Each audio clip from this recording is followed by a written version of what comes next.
Welcome to my channel YouTube Amos Kobak. Don't forget subscribe dan tekan lonceng agar tidak ketinggalan video-video baru selanjutnya.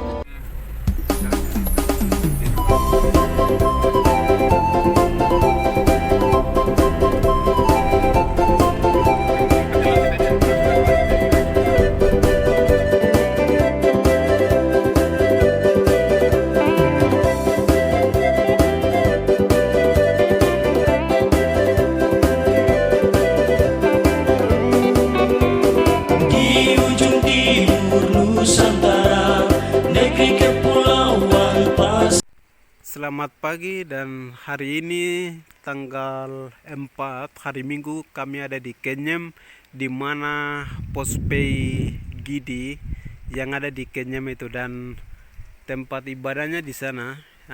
Di sana. Tapi kalau yang depan ini gereja yang sedang bangun, tapi masih ada kebutuhan-kebutuhan. Kebutuhan-kebutuhannya apa saja kita masuk lihat. Jadi masih belum, ini sedang bangun. Ada balo, ada semen, batu telah juga, tapi yang ini pintunya. Kita masuk ke kebutuhannya ini. Tegel masih belum ini. Tegel.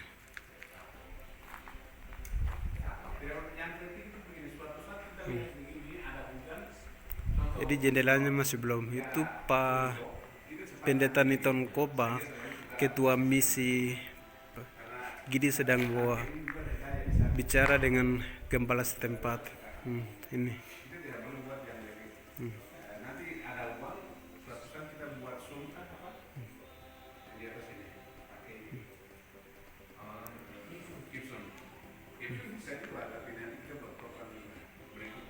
Hanya ada sisa-sisanya.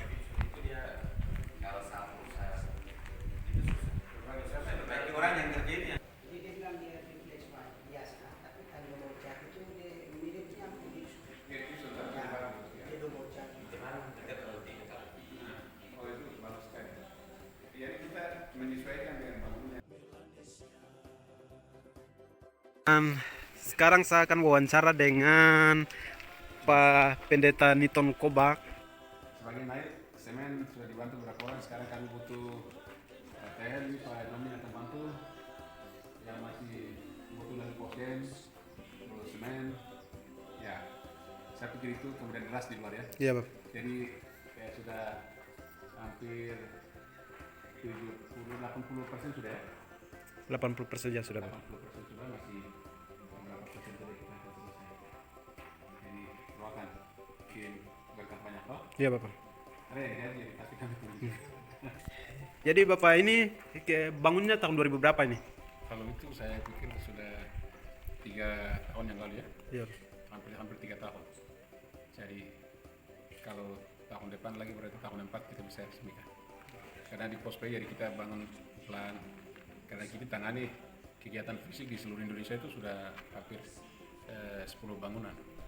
Tapi mulai selesai di Tanah Merah sudah resmikan, di Mapi hampir Desember kita resmikan, Pospei yang besar Pak Wakil sama-sama bangun punya yang sudah di atas tahun depan. Sekalian dengan ini, terus Pak Wakil tangani juga di Pospei di Lembah Krim ini juga ada, seperti di Agus, seperti di Kaminus. Tapi juga kita di Biak belum selesai lagi, masih bangunan yang paling besar lagi. Semoga pemerintah Yahokimas supaya jadi mereka bisa ambil. Iya, Bapak. Kemudian di Kaimana, di Manokwari ya, Navire, Manokwari sudah resmikan lama. Kita lagi masih beberapa di Bali belum, Mesuji lagi itu di Lampung lagi. Jadi kegiatan fisik itu di seluruh Indonesia sudah hampir 10. Terus 11 itu di luar negeri, Uganda ini sudah kemarin saya kirim foto itu. Dia benar-benar sudah naik, kita butuh seng lagi. Jadi hari ini doakan untuk Uganda. Kemarin dalam waktu dekat orang gerakan misi Uganda, uang terkumpul hampir 12 juta. Jadi besok kita akan kirim. Masing-masing keluarga sudah sumbang supaya cepat tutup seng. Nah, ini kegiatan fisik, tapi kegiatan rohani juga terus kita menginjili orang. Karena dalam periode kita ini target 20.000 orang diselamatkan nih. Iya, Pak. Dan periode yang lalu 10.000 minta sama Tuhan. Tapi Tuhan kasih hampir 13 sampai 14.000. Iya. Banyak juga Iya. kita selamatkan tapi tidak kasih. Tidak dilaporkan. Tadi memang di Iya. situ saja berapa 2 juta. Yang sekarang ini harus dilaporkan karena kita ada siapkan data dia punya formatnya untuk orang terima Yesus begitu. Jadi terus melakukan itu pekerjaan kita. Apa di tempat ini kira-kira berapa jemaat? Kita hampir berapa kakak gembala? 9 gembala. Nah, jadi gembalanya Iya. ini siapa nama Nama kakak? saya Yosan Sonap. Yosan Sonap. Ya. Dari Dorang. Saya dari Durang. Pelajaran di sini. Ya, pelayanan di sini. Alumni Stakin. Alumni Stakin juga. Nah. Sangat. Nah, jadi keduanya ini kakak ini sebagai gembala di jemaat ini Fataknya. ya Bata Kenyem. Kemudian tadi pagi kita start jam 6.30 sampai tempat ini kita sudah sampai jam 9.00 bersama Pendeta Niton Kobak, ketua misi. Jadi ini adalah perjalanan kami sekaligus kita melihat kebutuhan atau gereja yang sedang bangun ini. Yang kita sudah lihat dan ada kebutuhan-kebutuhan yang sebelumnya kita sudah wawancara tadi, dan sebentar kita akan ikuti ibadah dan jemaat akan dalam perjalanan dan masih belum ada, hanya beberapa saja, dan saat ini sekitar sudah jam 9 masuk, jadi kita tunggu untuk ibadah. Tuhan memberkati kita. Shalom. Terima kasih.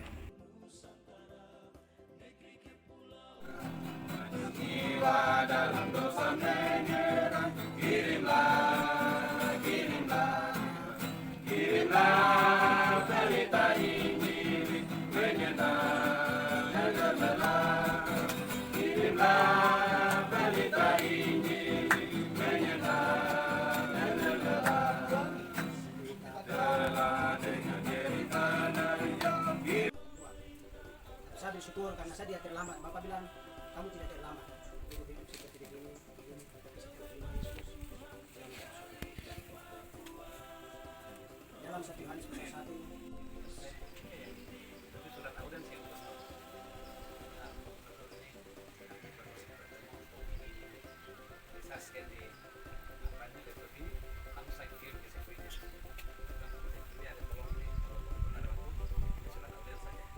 Jadi sebenarnya kelihatan kita sebenarnya tidak terlalu serius kalau jadi sih.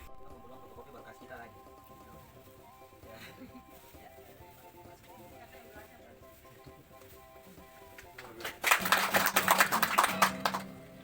Kita akan memuji Tuhan.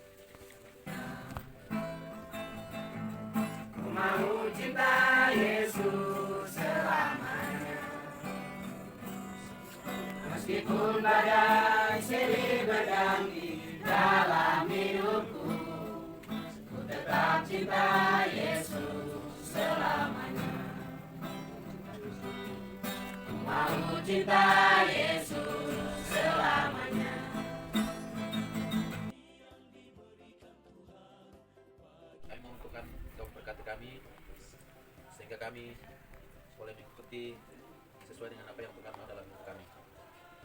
Keadaan situasi yang sedang terjadi di lingkungan sering mempengaruhi pola pikir kami untuk kami hidup di luar Tuhan.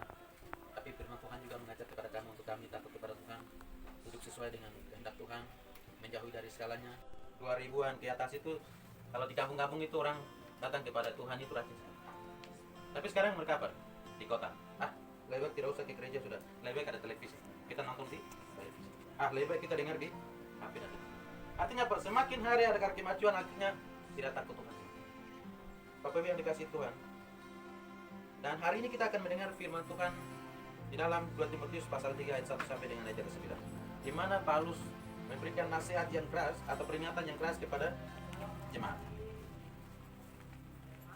Kita buka di dalam 2 Timotius pasal 3 ayat 1 sampai dengan ayat 9.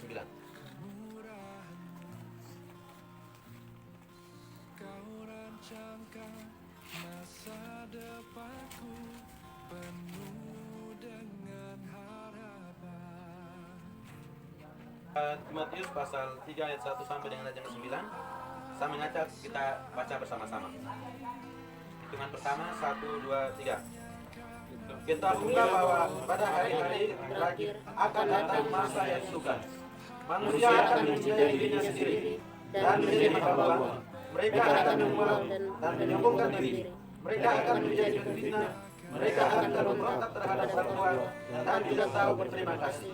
Tidak mempedulikan agama, tidak tahu mengasihi, tidak mau berdamai, suka menjelekkan orang, tidak dapat diri, dan tidak suka yang baik, suka mengkhianati, tidak berpikir panjang, berkelakar tahu, lebih menuruti hawa nafsu daripada menuruti Allah. Secara lahiriah mereka menjalankan ibadah mereka, tetapi pada hakikatnya mereka mengikuti Kekuatannya. jauhilah mereka itu, sebab di antara mereka terdapat orang-orang yang menyeludup di rumah orang lain, dan menjerat perempuan-perempuan lemah yang sedang dengan dosa, dan dikuasai oleh berbagai nafsu. Yang walaupun selalu ingin diajar, namun tidak pernah dapat mengenal kebenaran. Sama seperti Jannes dan Jambres menentang Musa, demikian juga mereka menentang kebenaran. Akal mereka bobrok dan iman mereka tidak tertahan uji. Tetapi sudah pasti mereka tidak akan lebih maju, karena seperti dalam Jannes dan Jambres, keperluan mereka akan nyata bagi semua orang. Bapak Ibu yang saya kasih dalam Tuhan Yesus Kristus, saya hari ini memberi judul adalah ada bahaya. Ya, ada bahaya. Jadi judulnya bisa kita hafal, ada bahaya.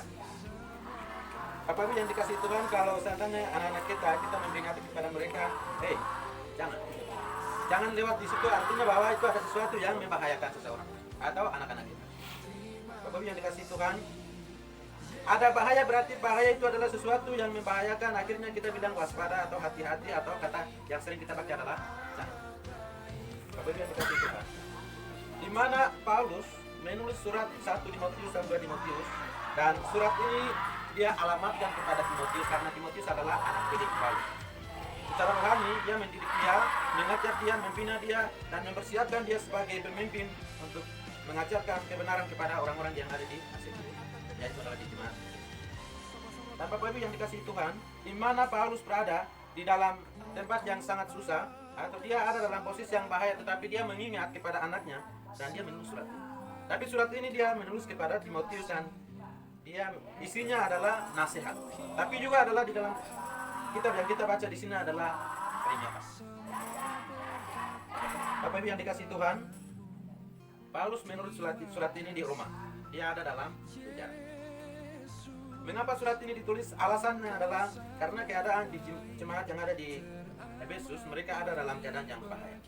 Artinya orang yang tidak peduli dengan agama, karena di Efesus itu adalah tempat-tempat kuil atau tempat-tempat penyembahan kepada berhala. Dan mereka tidak senang dengan agama, tidak senang dengan pengajaran yang diajarkan oleh Paulus dengan teman-teman. Dan akibatnya orang-orang pada zaman itu adalah mereka buat satu kuil, yaitu adalah batu. Dan mereka bilang kalau barang siapa yang menyembah kepada kaisar, dia akan diberi batu untuk dia hidup. Tapi kalau barang siapa yang tidak sembah kepada kaisar, dia akan apa? Dibunuh atau disiksa atau dihukum mati. Dan pengajaran yang diajarkan oleh Paulus dan teman-teman ini bertentangan dengan penyembahan-penyembahan. Dalam situasi itu Paulus ditangkap dan dipenjarakan di Roma. Tetapi dalam penjara itu dia mengingat dan dia menulis beberapa surat pribadi dan juga surat pastoral. Dan ini adalah surat penggembalaan. Kalau orang-orang yang belajar di teologi, surat penggembalaan 1 Timotius, 2 Timotius dan juga Titus. Dan khususnya pengajaran ini dia mengajarkan atau dia menulis dan alamatkan kepada Timotius supaya Timotius itu dia mengajarkan kepada jemaat yang ada di Efesus. Bapak Ibu yang dikasih Tuhan, tahun penulisannya adalah 63 sampai dengan 67. Ya. Dan surat pastoral atau penggembalaan, kata penggembalaan atau disebut adalah pastoral adalah membela kebenaran, karena jelas bahwa ada pertentangan dengan kebenaran dengan bukan kebenaran.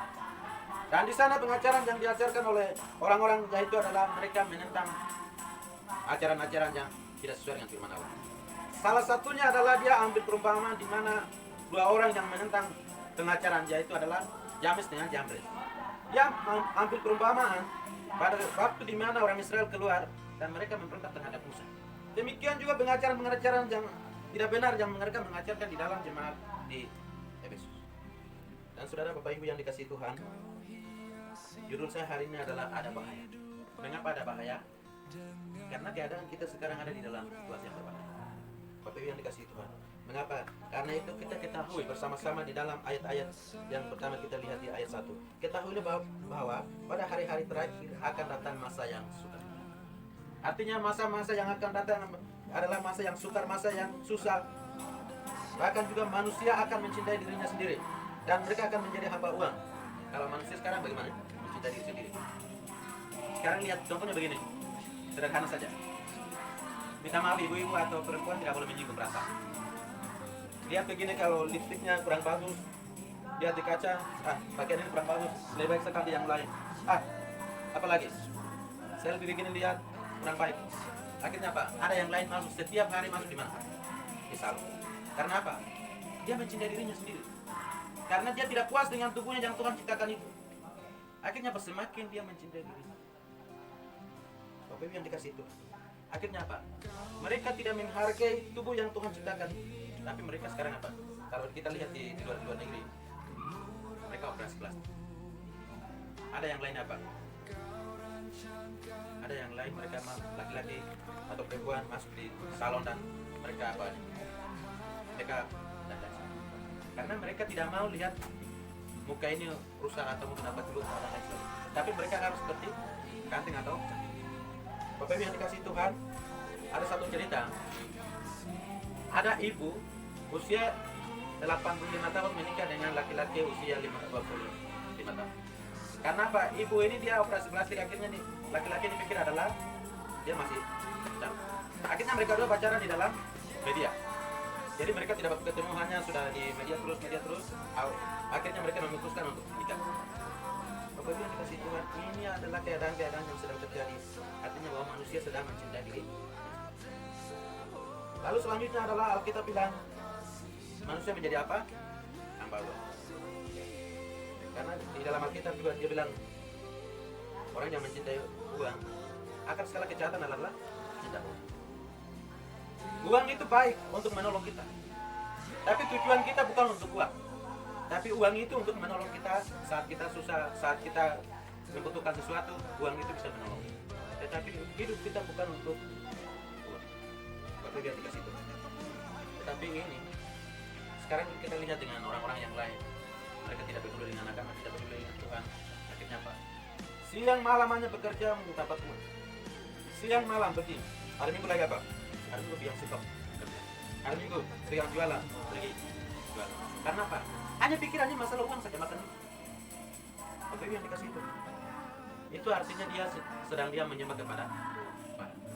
Karena itu Alkitab bilang apa? Jangan menduakan Allah. Menyembah kepada Allah, tetapi juga jangan menyembah kepada mammon. Bapak Ibu yang dikasih Tuhan, sekarang keadaan kita ada dalam situasi ini. Lalu selanjutnya dia bilang mereka akan memual dan menyombongkan diri, dan mereka akan menjadi fitnah. Mereka akan memberontak terhadap orang tua dan tidak tahu berterima kasih. Bapak Ibu yang dikasih Tuhan, ayat-ayat selanjutnya ini mengatakan bahwa orang sekarang itu menyombongkan diri. Sombongan karena apa? Karena pengetahuannya. Kesombongan karena apa? Kepintarannya. Akhirnya apa? Mereka menciptakan segala sesuatu untuk mencari Tuhan Allah. Bapak Ibu masih ingat ada satu cerita yang menarik sekali. Ada seorang ateis. Dia bilang begini, saya tidak peduli dengan agama, saya tidak percaya ada Tuhan. Setelah anak kecil dia lewat, dia ke gereja, dia tanya kemana.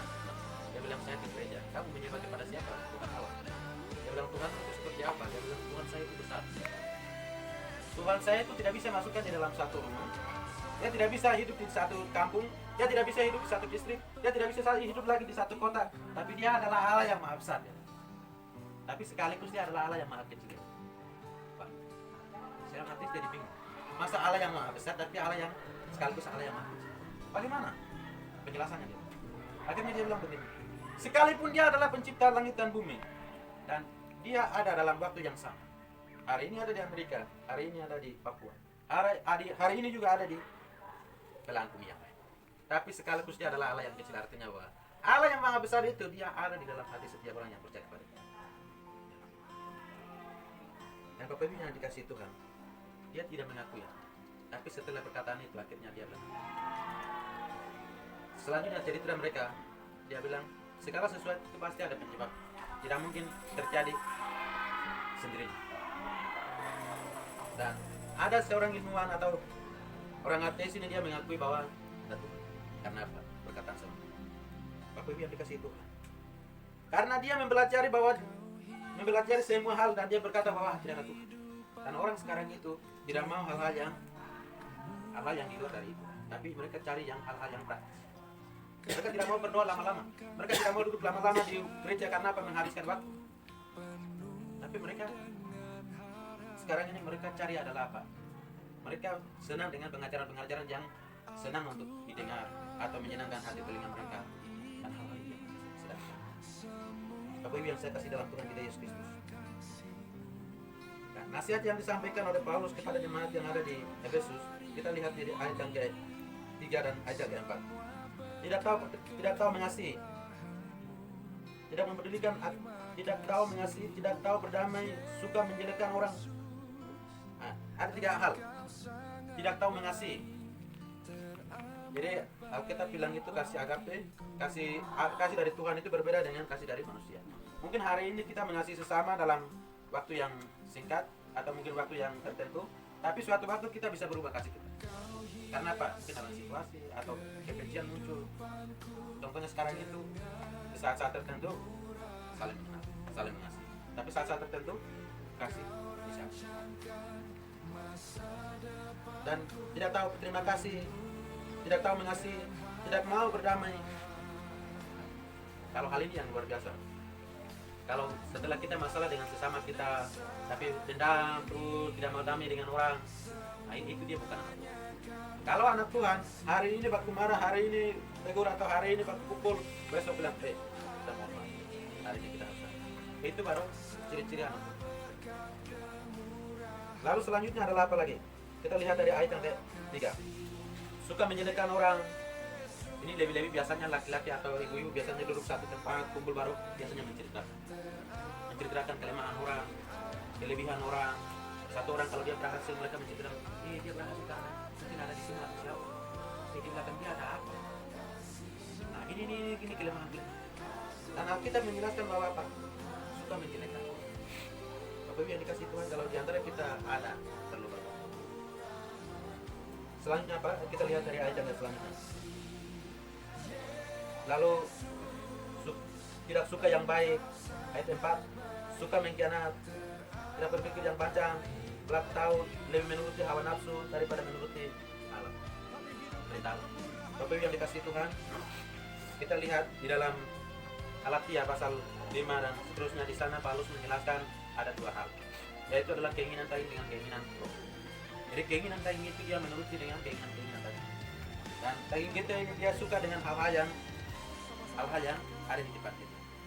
Akhirnya apa? Daging ini kejar terus sampai dia jatuh.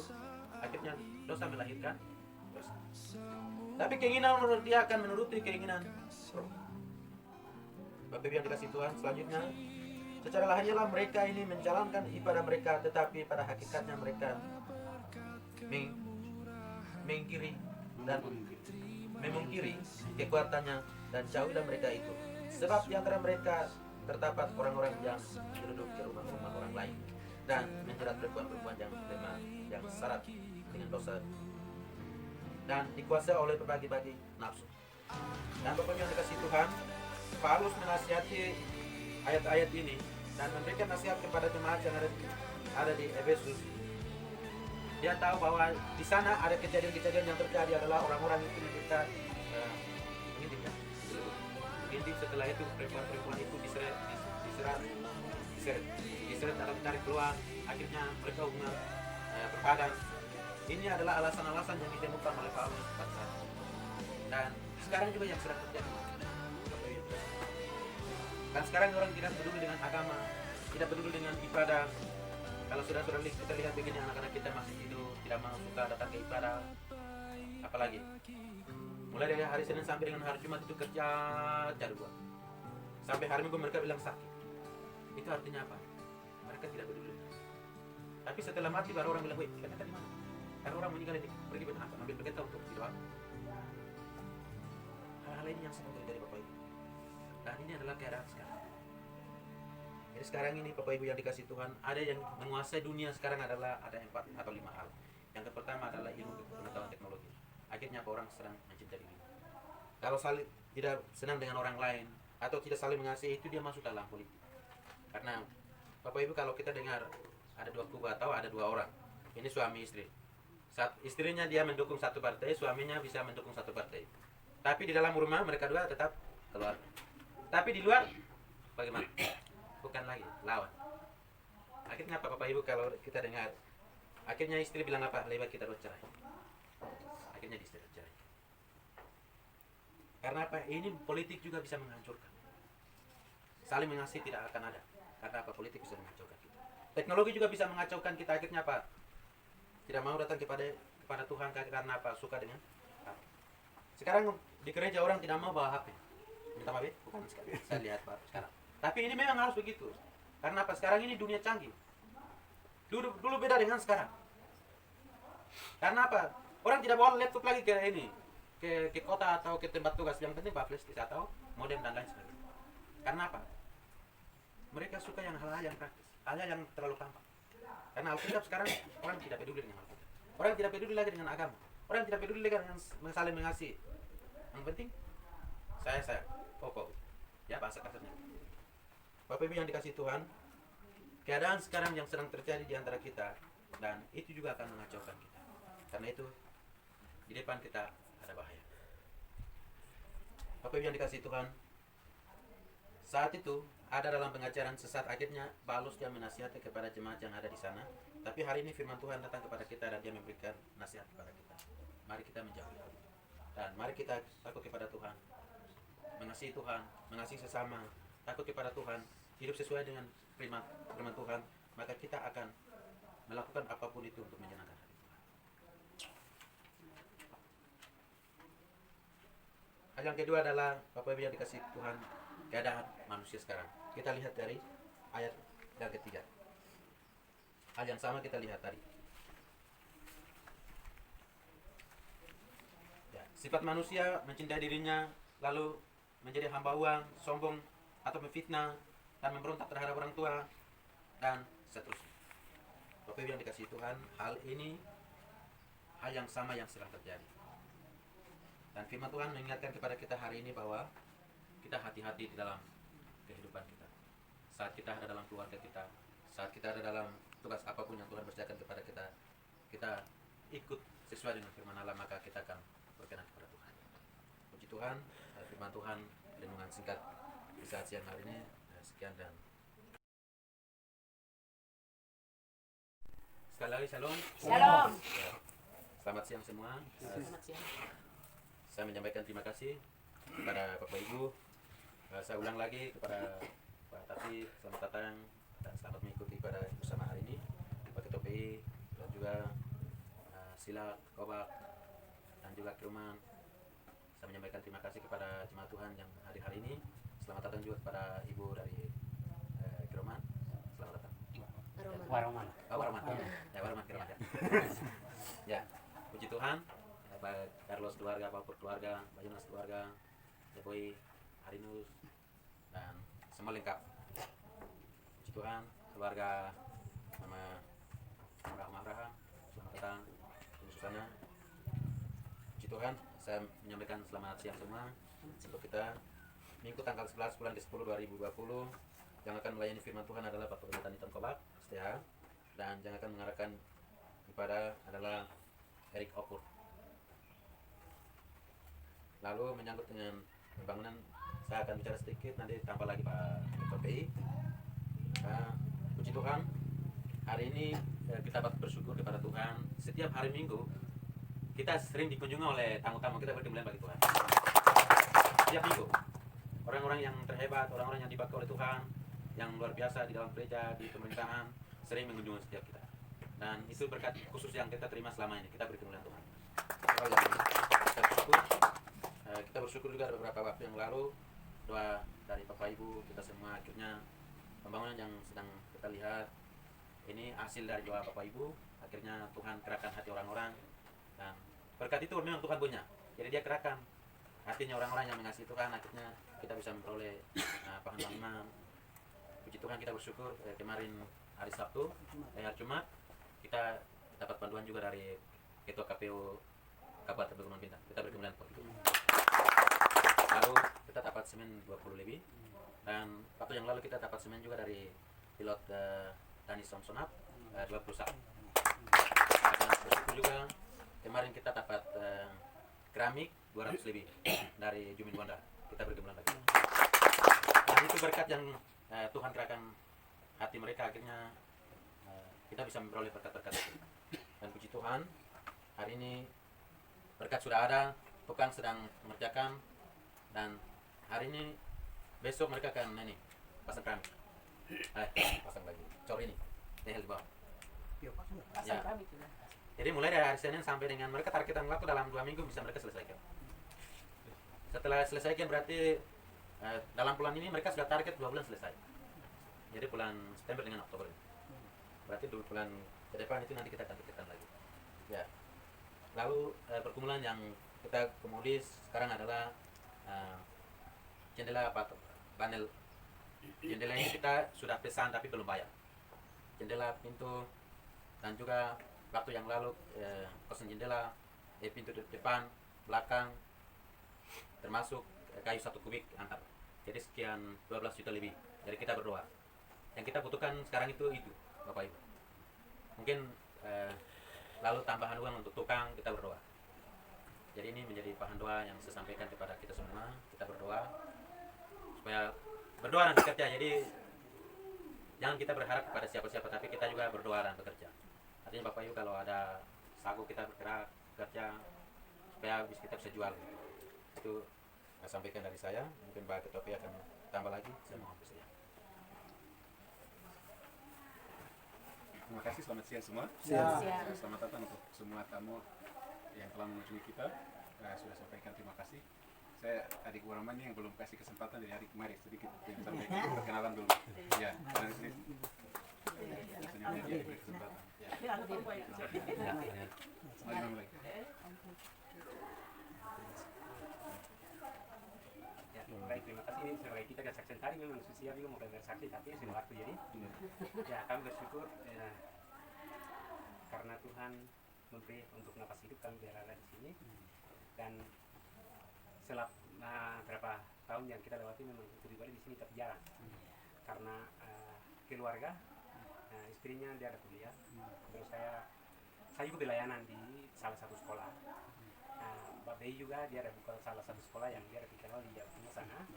Jadi saya selama berapa tahun dari saya selesai kuliah di Uncen, jurusan keguruan. Jadi saya selama belayanan di SMA Anugerah dengan SMA Anugerah di GKI. Itu pun juga kami tanpa sesuatu, tapi itu salah satu pelayanan. Bukan Terima kasih keluarga dari Genyem, dan pergumulan tadi kita akan doakan karena setiap orang yang datang di sini kita doakan Tuhan selalu membuka jalan.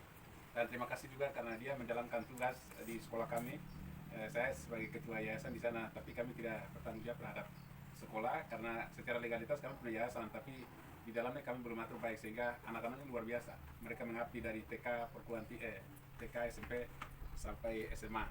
Tapi Tuhan pelihara mereka dan itu membuat ini. Saya juga kayak aduh luar biasa begitu di sini ketemu. Kita berdoa supaya Tuhan akan membuka jalan untuk masa depan. Tuhan bilang untuk saat ini tunggu, tapi kalau banyak jalan Tuhan akan buka. Seperti dia memelihara sampai sekarang. Jadi selamat bergabung bersama di sini. Dan terima kasih untuk semua kita mengenai kehadiran kita di sini. Jumlahnya sedikit, tapi kualitas pelayanan kita itu yang selalu saya tekankan. Satu orang bisa mempengaruhi 2-3 orang, itu yang penting. Jadi kekuatannya ada di doa kita tadi Pak Pur bilang, itu keluarga bangun dalam doa, terus jemaat di sini ambil waktu 2-3 orang datang. Jadi banyak berdoa hasil banyak, berdoa sedikit hasil sedikit, kalau tidak berdoa tidak ada hasil. Jadi gereja di sini kita harus berdoa sungguh-sungguh sehingga banyak orang akan mendoakan kita di sini juga, tapi kita juga jemaat kecil tapi memberkati orang banyak.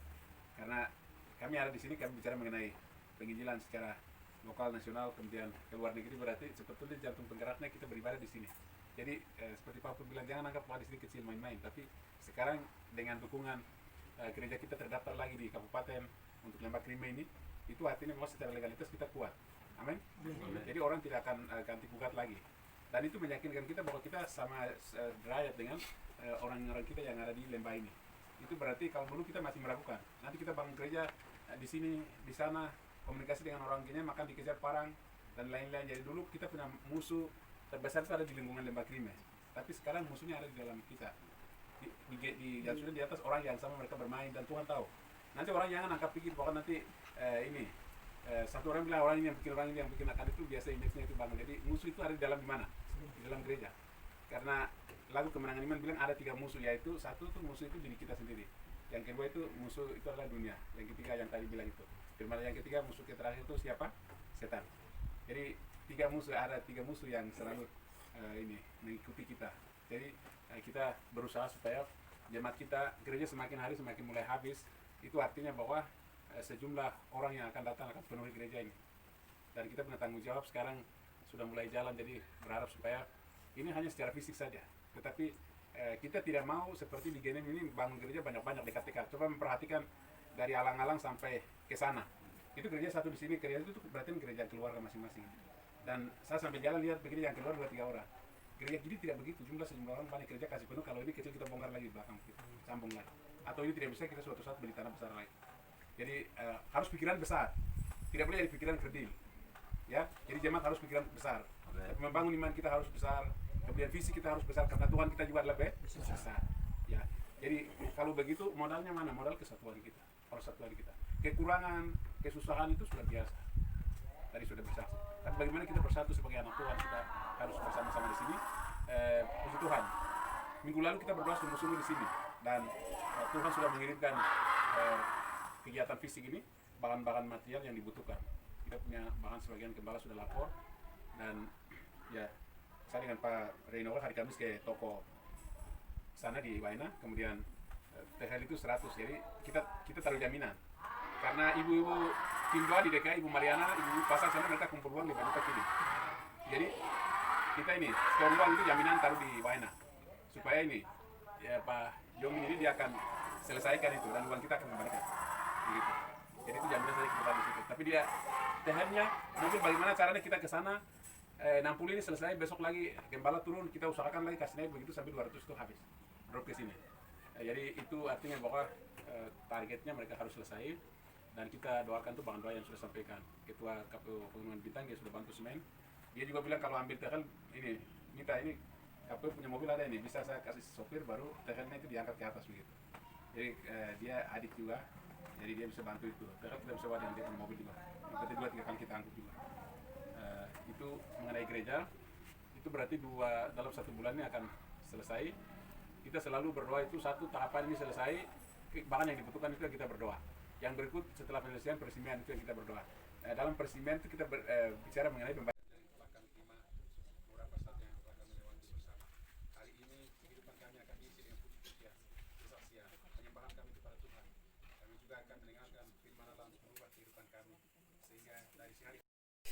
Terima kasih telah menonton video ini. Apabila ada yang berkenan hati untuk membantu dalam penyelesaian hidup gereja ini dengan dana, daya, dan doa, kiranya Tuhan memberkati. Shalom. Dan karena kita OTW pulang ke Sentani, sampai ketemu lagi di episode selanjutnya. Jangan lupa like, komen, dan subscribe agar tidak ketinggalan video selanjutnya.